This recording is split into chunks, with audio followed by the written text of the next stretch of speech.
Megan makes some major announcements amidst Nicki B. Britney praises Justin while he gives NSYNC fans hope. I talked to Grammy-nominated Hit Boy. And Lionel Richie and Sheila E. take us down memory lane. Welcome back to Billboard News. I'm Tetris Kelly. It's Tuesday, January 30th. And if you thought we were done talking about Meg and Nicki, well, you thought wrong because they keep making news. Like, I'm trying to keep the hotties happy. They fussing at me right now. They're like, where's the music? Megan Thee Stallion hit Good Morning America to bring all sorts of good news and avoided any of the controversy surrounding Nicki Minaj's reaction to her song Kiss. Who won't follow me? Like, who don't follow me? Can you believe just a few short years ago, Megan Thee Stallion and Nicki Minaj were collaborators on Hot Girl Summer? And though their recent beef is dominating the news cycle, get up on your good foot. Meg is keeping her head up and returning to Hot Girl Summer. Oh, we're having the tour this year. The Hot Girl Summer Tour is going to be 2024 summertime. I feel like I've never been able to be outside doing my own thing during the summer, like since like 2019. The rapper gave a full interview on Good Morning America promoting multiple projects like her Mean Girls track and Planet Fitness collab. But did she discuss Nicki's diss track, Bigfoot? No, but promised her new album is coming. This is going to be the first time that I drop an album on time for the summer. I do want to give the hotties the Megan Thee Stallion experience. It's going to be a busy summer for the Stallion. For more on the story, hit Billboard.com. We love some friendly exes, and you know I love some early 2000s pop.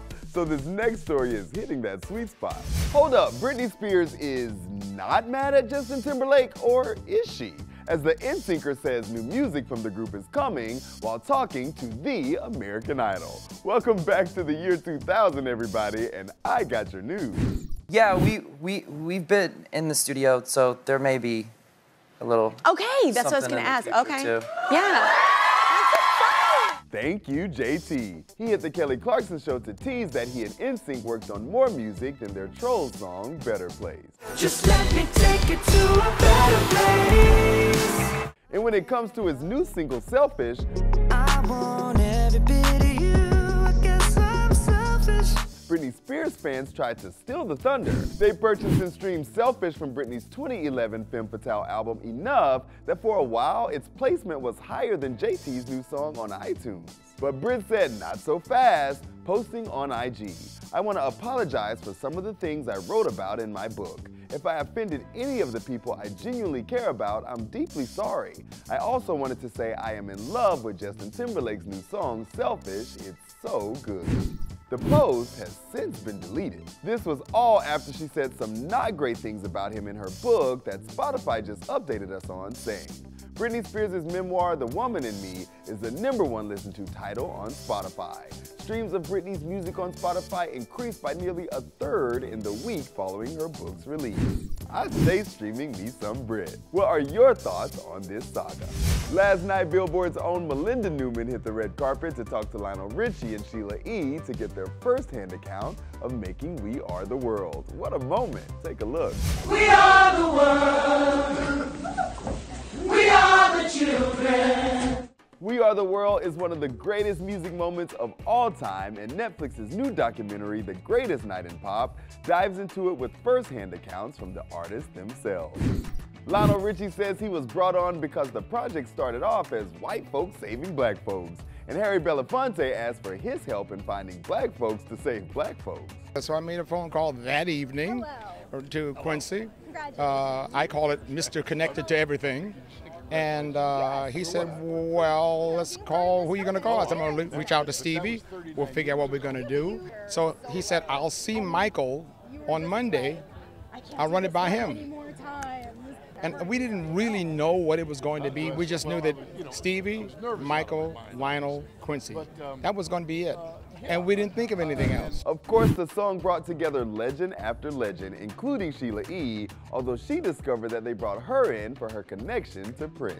And everyone's Quincy or Lionel, well, is Prince coming? I was like, let me call him again, you know. And we had already talked about it before. He said, I'll see.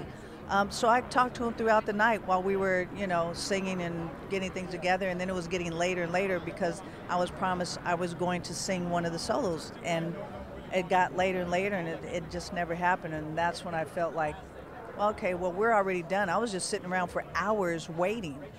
And I just thought, I can't even keep my eyes open anymore. And I felt very hurt and disrespected, and I left. So it was already a done deal, so. When you look back now, are you glad you were part of it, or did that color it? No, that didn't, no. There was no hurt. I mean, it hurt at the end of it, you know, and I got over it and I moved on and, you know, just moved forward with my life and my career. And, you know, Lionel and I are still talking crazy and hanging out, and so it didn't change anything. The director and producer of The Greatest Night in Pop don't know if we'll ever get a music moment like We Are the World again. I mean, I would hope that maybe artists would see the movie and be like, oh wow, what if I did something like that was, you know, without my manager, without live streaming. So maybe this will be the inspiration artists need to do something like this. Yeah, I mean, I think it was certainly a very unique moment, like that. It would be hard to replicate exactly the same way, but I think like the sentiment, the hope of that time can be inspiring for this new generation. But there is a chance we may get something great. When you hear Michael Jackson singing the demo, is that version ever going to come out? Because he sounds so beautiful. What about just a version of only him singing the demo of the song? You know what, you might have given me the greatest concept ever, because all right, we'll give you complete credit for that. Give her credit for that. Make sure she gets that liner notes. Now let's get to my interview with Grammy-nominated artist Hit Boy. I had so much fun chatting with the hitmaker.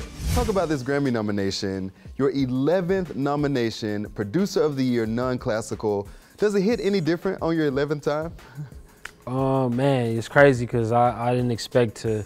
I mean, I don't have no expectations when it comes to like awards and stuff like that, but just even being in the nominations, it just hit me this year just because this whole year I've been kind of focusing on things that I can control, which was my own projects, working with my dad, put out a project with Musiq Soulchild, so everything that, you know, was under me being nominated was mostly stuff that, you know, I really put my heart and soul into. I mean, you've worked on so many projects this year, like you said. How do you feel you stack up when you're like looking at, I'm going up against Jack Antonoff, you know, my homie from Georgia, Metro Boomin. Like, what do you feel sets you apart as a producer? A lot, you know what I mean? I just like, I didn't have no label budget. Like everything is funded by me, music by me, engineered by me, studio time by me, like literally coming out of my pocket. So it's just like, I feel like I already won for real. You know, I don't have no big powerful manager like the rest of the producers. I'm like thugging this shit by myself with a couple of my homies. This is, to me, I got nominated purely off of music. I didn't have the clout to go along with it. For the full interview, head to Billboard.com. That's today's show. Make sure you come back tomorrow to find out who's on the next cover of Billboard. And we'll have another interview with a Grammy-nominated artist. I'm Tetris Kelly, and this is Billboard News.